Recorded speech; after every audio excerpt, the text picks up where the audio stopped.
राम राम जी, आप सबको मेरा नमस्कार। मैं आपका साथी दलेर सिंह पत्रकार आज आपके सामने समाज को आईना दिखाने वाली एक बड़ी महत्वपूर्ण खबर प्रस्तुत कर रहा हूं। मामला बड़ा पेचीदा है।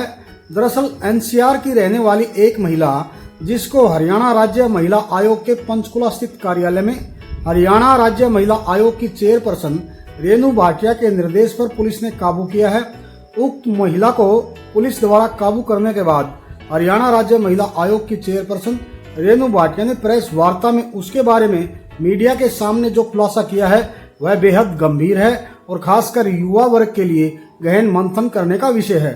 पुलिस द्वारा काबू की गई महिला पर एक युवक और उसके परिवार को रेप के झूठे मामले में फंसाकर ब्लैकमेल करने, पैसों की मांग करने और धमकाने के गंभीर आरोप हैं।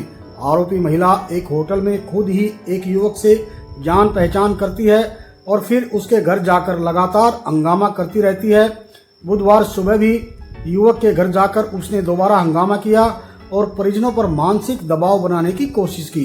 बताया जाता है कि उक्त महिला खुद को प्रॉपर्टी डीलर बताकर बिना किसी वैध पहचान पत्र के कई करोड़ों की डीलिंग में संलिप्त रही है। बिना समय गंवाए पूरा मामला जानिए। हरियाणा राज्य महिला आयोग की चेयरपर्सन रेणु भाटिया की जुबानी। देखिए, हमारे पास एक कंप्लेंट आई कृतिका नाम की लड़की की। उसका एक दूसरा नाम भी है, ये हमें बाद में पता लगा। उस लड़की ने हमें ये कंप्लेंट दी थी कि मेरे साथ एक लड़के ने इस तरह से 376 का उसने कंप्लेंट दर्ज करी कि मेरे साथ ये हुआ वो हुआ, हम दोस्त थे, वो मेरे फ्लैट पे आता था गुरुग्राम। ये सारी बातें उसने हमसे की। हमने 15 दिन का समय देकर ये हियरिंग रखी परसों, जिसमें हमने लड़के वाले पक्ष को भी बुलाया। जब लड़का पक्ष यहाँ आया तो मामला ही कुछ और निकला, क्योंकि हमने लड़का पक्ष जो है जिस पर उसने आरोप लगाए उनको हमने हफ्ता पहले भी पूरी बात सुनने के लिए बुलाए, जो कि महिला आयोग का एक सिस्टम रहता है कि दोनों पक्षों को बैठ के सुनना।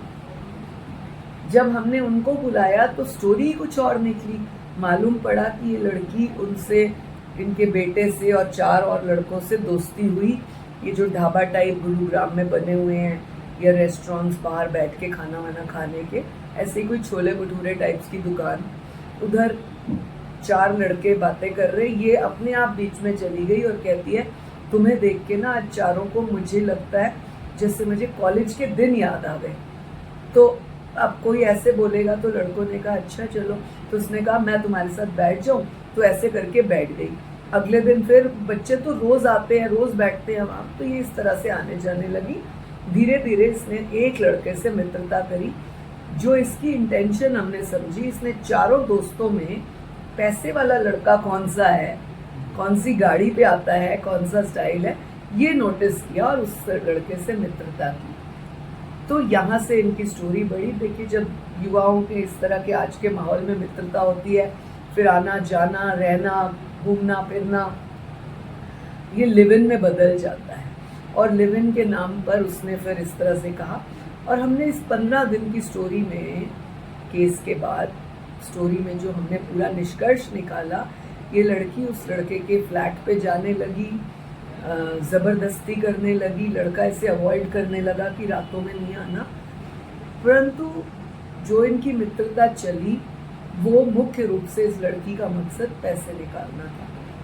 इतने में लड़के की आगे पढ़ाई खत्म और लड़का शायद विदेश कहीं चला जाना था, उसने वो चला गया। इसने फिर उसके फादर को ट्रैप करना शुरू किया। फादर ने 2-3 बार कहा, बेटा मैं तेरे पापा की उम्र का हूँ, तुम मुझे बात करती हो, बताओ।